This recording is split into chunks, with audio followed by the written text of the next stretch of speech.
Book of the month unboxing. Hi guys, welcome back to my YouTube channel. Inside. New since 1926. I guess that they are celebrating 100 years this year. As always, you get a bookmark. There we have Marie Antoinette. My actual book picks, I got Lost Lambs by Madeline Cash. This is a new author to me. I believe this is like contemporary fiction about a family, sisters going through it. That's typically a kind of style that I eat up. I'm not even gonna lie to you, so I'm excited to read this and sit down and give this a chance. Then we've got Miss Alice Feeney's new release, My Husband's Wife. So that's already going to be interesting in itself. Can't wait to see what this is about. Some interesting things now that I'm looking at the cover. There's a face there and a face there. Alice Feeney is the ultimate auto-buy author for me. I recommend Rock, Paper, Scissors, which is one of her earlier releases, to everyone as a thriller. So I've kind of been rocking with her for years, but since then there have been some books that come out that I just did not love. So while I am excited to read this, I'm a little nervy. Some of you may know Alice Feeney from His and Hers if you watched the show or read the book, but she is the author of the book that inspired the show. So she's kind of known for her twist and things being a little effed up when it comes down to it. So I'm excited to see where this goes. I don't know that I'm gonna read this before January wraps up though. I don't know, we'll see. That January book of the month unboxing was actually a great segue that we're gonna use today to talk about everything that I read in January. In total, I read 7 books and 1 novella. Let's get into my thoughts. Started the month off kind of finishing up some Christmas reads because I was still in that mood. And then we got into some new releases, some arcs, some smut, and some romance. So we started 2026 with a novella, Not in the Christmas Plan by Etta Easton. I love Etta Easton over here on this channel. I was nervous that a novella wouldn't be as well developed as her full-length novels, but somehow she managed to do it. She is such an auto-buy author for me. I can't wait to see what she does next. But this book was about Eve and Grant. Eve is a twin sister. Her twin sister is pregnant and having babies, but Grant's brother is married to Eve's sister. Yeah, so they're kind of all like twins got brothers. So Eve has come back to their family home. This is their first Christmas without their dad, and she's kind of feeling the weight of it and the stress of it while being the older twin sister and wanting to make sure that her sister and her nieces, because her sister also had twins, but that her sister and her nieces come home, and she kind of creates that Christmas magic for them. But Grant, on the other hand, is interested in her. He wants to be with her. I think they had like a kiss in the past and then never actually got together, and he's been waiting for her to kind of let him in. So he comes and says, you know, this is also my brother's house.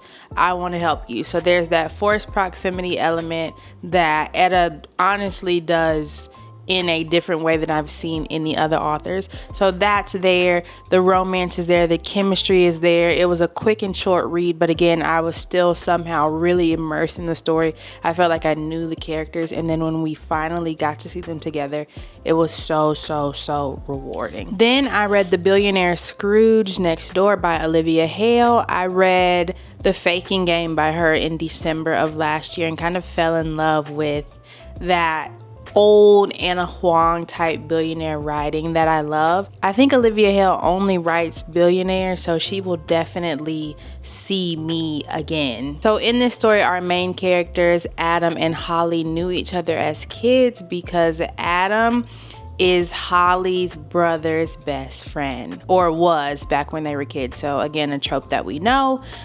He is a billionaire, but he started in the same place that they all did, but went off, started this big tech company, made some money. Now, where the Christmas kind of ties in is that Adam's dad had some type of Christmas business, but he started embezzling money.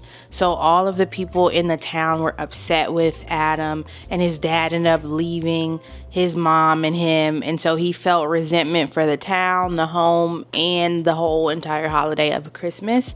So he came back, bought the house, fell in love with little Holly, who's not so little anymore, and all was well. The threshold for me personally was a little low for this book. I just wanted something fun, again, billionaire, safe for me, but it ended up being really wholesome. I liked that their relationship grew from love and familiarity instead of just immediately smutty, although there was some of that, but it wasn't immediate. It wasn't the whole book. There also wasn't miscommunication,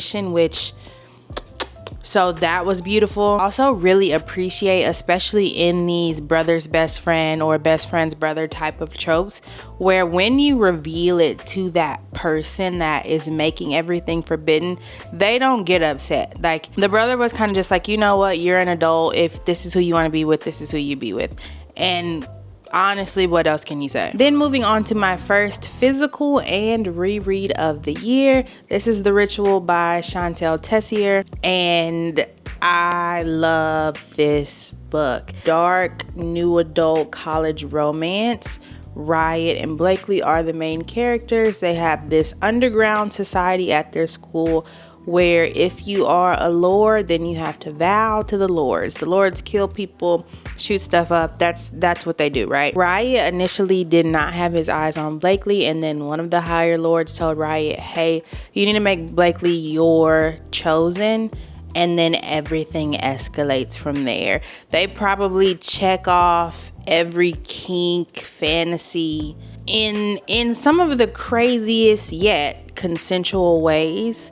And that's what I think makes this the epitome of a dark romance. So again, if you ask me for a dark romance recommendation, I'm going to tell you to start here. I will not speak for the other books in the series because I tried the second book. I was scared. I was in fear. The third book, I was a little underwhelmed. I only really tried it because the male main character in the third book kind of had his own little scene in Blakely and Riot's story, so I was intrigued by him, but ultimately a little underwhelmed. But like I said, The Ritual, Riot, and Blakely, we will stand on this till the end of time. Next is Half His Age by Jennette McCurdy. Jennette's foray into fiction. I gave this book 5 stars. I still agree with my 5-star rating. I feel like Jennette was able to capture a different side of what we've seen in Alita and what we've seen in My Dark Vanessa. So I really appreciated that. I thought Waldo was quick. I thought everything that she did and thought was in character. The pacing of the story was fast and slow at the same time, so I appreciated the play on time, both physically but mentally, in what Waldo was experiencing. But since finishing, I have seen again these mixed reviews. I read a comment the other day that was talking about how she didn't necessarily really need to be 17 turning 18 in this book for everything else that happened to be just as bad and just as impactful. And you know what? I kind of agree with that because I'm not going to spoil the story. There was a turning point between the two of them where I was like, okay, this is obviously going to be where it ends. He's not going to do this. And then he did. So because he was willing to do more things than any other male character in Lolita or in My Dark Vanessa, we didn't really need that like age type thing. So the comment was saying this may have been a better read if she was 18 and it was just age gap, because it still would have been emotionally abusive and it still would have been grooming, but we didn't necessarily need the she's 17 and it's illegal type aspect because he was still just as bad. So I agree with comments saying that, but another review saying it was the worst book they've ever read. So people are having mixed opinions. This is still a new-ish release, so if it's something that you're reading, come back and let me know what you think, because I need to know what the general public is thinking. I finished up And Now Back to You by BK Borison, the follow-up to First Time Caller. And ultimately, I was a little disappointed by this follow-up. I think Delilah and Jackson definitely fit into the opposites attract, grumpy sunshine type of category. My issue with this book was that at 71%, which is more than half, I didn't feel like we had anything more than some like one-off words expressing interest in each other. I really would have liked to see something a bit more tangible if this relationship was going to last. Then at around 75%, instead of a miscommunication, which I can appreciate, we got something happening to Delilah and also something happening to Jackson. It was just too much, I feel like, in that last little chunk. We did have some love confessions, some feeling confessions. The journey to me wasn't worth the ending. In Your Dreams by Sarah Adams, I kind of really crunched this read in because my Libby hold was expiring in 2 days. I'm so glad that I ended up finishing out the When in Rome series. I really enjoyed it. It was nice to see all the siblings together and get love. Talked about before how when we have these series that are interconnected standalones, it can be hard, and each book felt like it was its own thing, which I can really appreciate. James was a true yearner, and he did everything that he needed to do to make sure that Maddie was happy, like at each stage throughout the book. Now, he did get in an argument and a fight with his brother that I thought was came pretty out of left field, and I didn't think we needed it. It wasn't enough to make me dislike the book. So this was a 5-star read. I really recommend this whole entire series. I think this book in particular is going to be second out of the 4. So that means I really enjoyed it. If you read these, let me know how you'd rank them. Next up, 1201 by Bella J. Went into this novel completely blind and was completely surprised in all the best ways. The voice actors had to pay rent. Rent was due. They put everything into the voice recording. Midnight and Time are the main characters. We start the book learning that Time is getting her lick back on her ex-fiance, who is Midnight's twin brother, because the ex-fiance, Malachi, cheated on Time with his cousin, not his real cousin. So Time is flying out to the wedding. She's determined to take a bat to everything, ends up in jail. Midnight busts her out. He takes her to this party called 1201, and he's like, bring in the new year with fun, and then you transition to pleasure. So obviously they realize that they're in love, but this idea of, oh my gosh, I was also with your brother. What is everybody gonna think about the fact that I was with your brother? That's kind of what drives the last little bit of the book. But these types of reads to me are so harmless and fun because it's a Black woman just getting loved on and getting money spent on her. So at the end of the day, I can appreciate that alone. And finishing us out this month is My Husband's Wife by Alice Feeney. Alice, you did good with this one. You did good. I'll give you your 4 stars. I don't really know how to talk about thrillers without spoiling plots. But essentially, My Husband's Wife is a tangled web of deception, obsession, and mystery that will keep you guessing until the last page. Prepare yourself for the ultimate mind-bending marriage thriller and step inside a spyglass if you dare to experience a story where nothing is as it seems.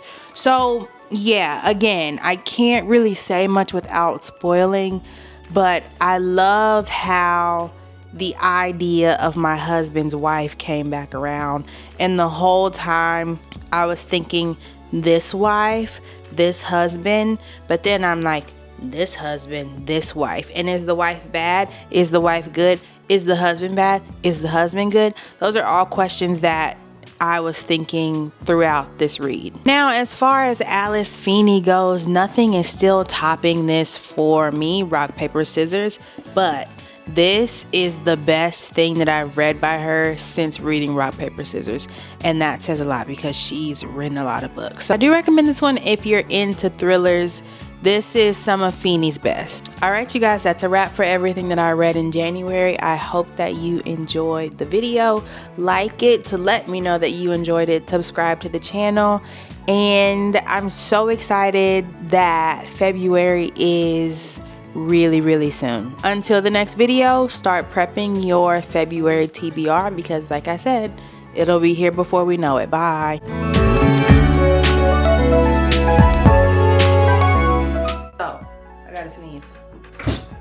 Oh gosh, I keep having to sneeze. Of deception, obsession.